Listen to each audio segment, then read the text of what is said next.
मैं मनोज आर्य और इस समय हम दीपक गुलोटिया कांग्रेस प्रदेश प्रवक्ता हैं। काफी सक्रिय रहते हैं।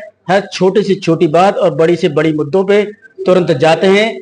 फिर चाहे किसी नाले का पानी हो या किसी की बॉडी बह रही हो या कुछ पेड़ कट रहे हो। आज फिलहाल हम इसे जो पूछने आए हैं कि अभी इन्होंने एफआईआर दी थी तमाम कि 100 साल के पेड़ काटे जा रहे थे विकास के नाम पे, जैसा कि इनका कहना है। इधर दीपक जी, अभी रामपुर रोड में जहां तक की पूरी सड़क बन चुकी है, फुटपाथ बन चुका है, 100 साल पहले पुराने पेड़ हैं, ऐसे भी नहीं कि गिरने लायक हो, मजबूत पेड़ हैं, उनको काट दिया है। इस पे कुछ कहना चाहेंगे? देखिए, आज आपने देखा कि गर्मी ने सबको चेतावनी दी है कि किस तरह से गर्मियों में पारा 45 डिग्री तक जहां कभी नहीं पहुंचा, रिकॉर्ड तोड़ा है।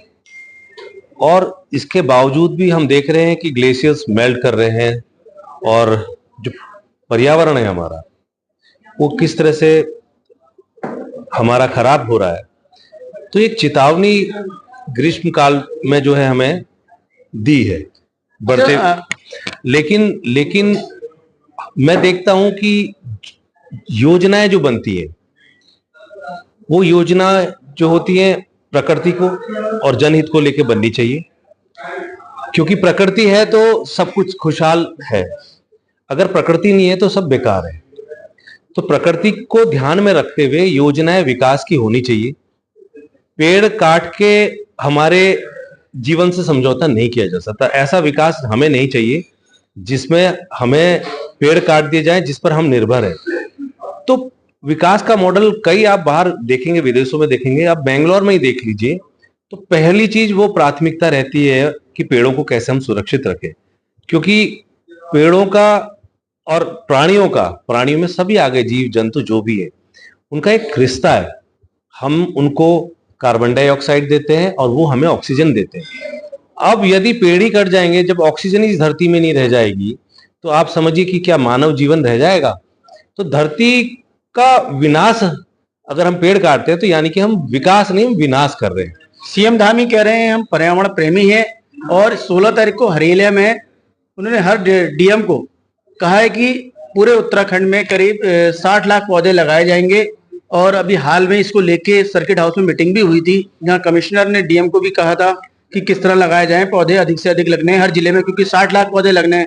तो सरकार तो कह रही है कि हम भाई पर्यावरण प्रेमी हैं। देखिए, बड़ी इम्प्रैक्टिकल सी बात है। एक दिन का इवेंट, हरेले का दिन, क्यों हरेले का दिन? पूरे बरसात भर पेड़ लगने चाहिए और जो पेड़ लगे वो पेड़ सुरक्षित रहे, ये सुनिश्चित करना चाहिए सरकार में। सरकार ने ये नहीं दिखाना चाहिए कि हमने बड़े एक दिन पेड़ लगाए, इवेंट हुआ, दूसरे दिन उस पेड़ की कोई सुध ही नहीं ले रहा है। धामी जी ने तो ये भी बोला था जब जंगलों में आग लग रही थी कि चीड़ के पेड़ों को हम काटेंगे और वहां पर जब हम बड़े पत्तों वाले वृक्ष लगाएंगे।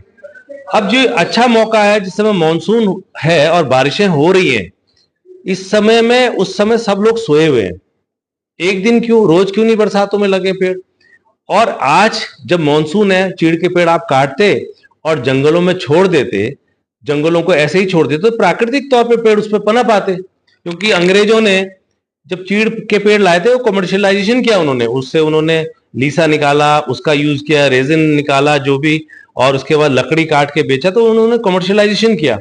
और जिसकी वजह से उसकी जो लोकल वेजिटेशन थी, जो वहां की वनस्पति थी, वो खत्म हो गई। तो मैं कहता हूं एक एक करके जंगल चिन्हित करिए, पहले एक जंगल से शुरुआत करिए। ये एक दिन का काम नहीं है। यही तो दिक्कत है कि अनुभव की जो कमी होती है वो यही है। अगर खेत में हल चलाया होता, धान लगाया होती, तो सब समझ में आता।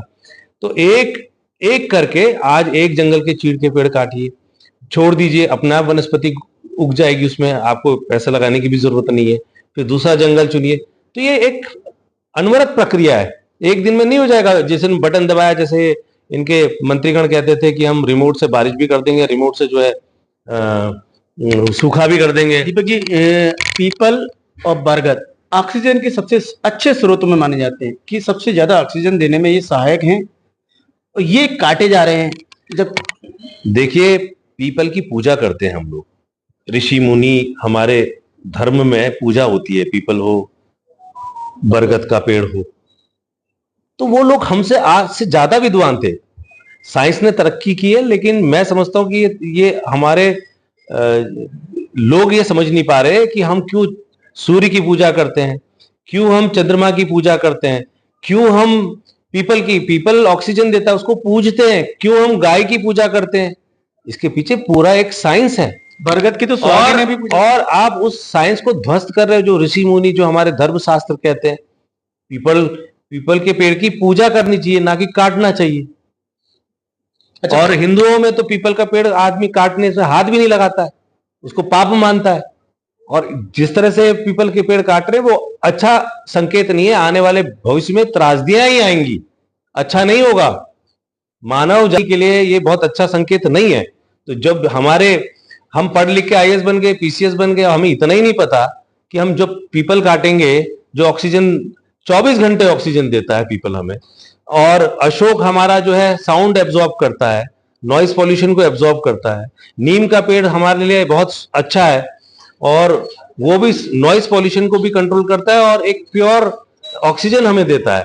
तो ये इस पर इनको एक प्लानिंग करनी चाहिए, किस तरह से हम पेड़ों को सुरक्षित रखें, लोगों को मोटिवेट करें, पेड़ लगाएं, पेड़ काटे नहीं, और कितने पेड़ों को हम पेड़ अगर यदि काट रहे हैं किसी पेड़ के, तो उसी प्रजाति के उससे 10 गुना पेड़ हम लगाएं, ताकि 1 या 2 पेड़ सरवाइव करता है।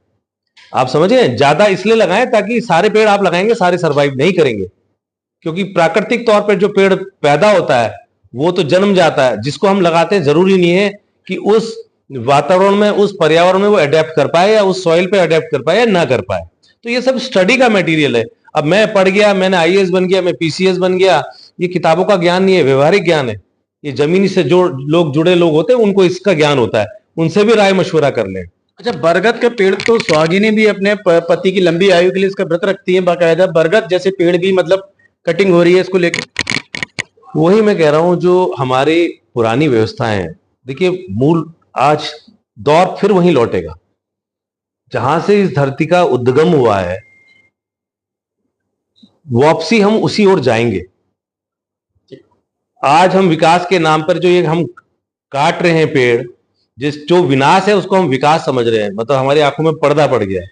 तो अंततः इसकी महत्व को लोग जानेंगे, क्योंकि जीवन है तो सब कुछ है और दोनों एक दूसरे पर पारस्परिक निर्भर करते हैं हम लोग। Thank you. तो आपने देखा कि दीपक जी ने तमाम चीजें पेड़ों को लेके, अलग अलग पेड़ों का क्या कितने फायदे हैं, तमाम चीजों को उन्होंने बहुत ज्यादा क्लासिफाइड किया। यहाँ तक कि पीपल का पेड़ हो, फिर चाहे बरगद का पेड़ हो, चाहे अशोक का पेड़ हो, नीम का हो, तमाम पेड़ों को अकॉर्डिंग टू साइंटिफिक ढंग से उन्होंने उसको संक्षिप्त में हमें बताया। धन्यवाद। मैं मनोज आर्य, थैंक यू।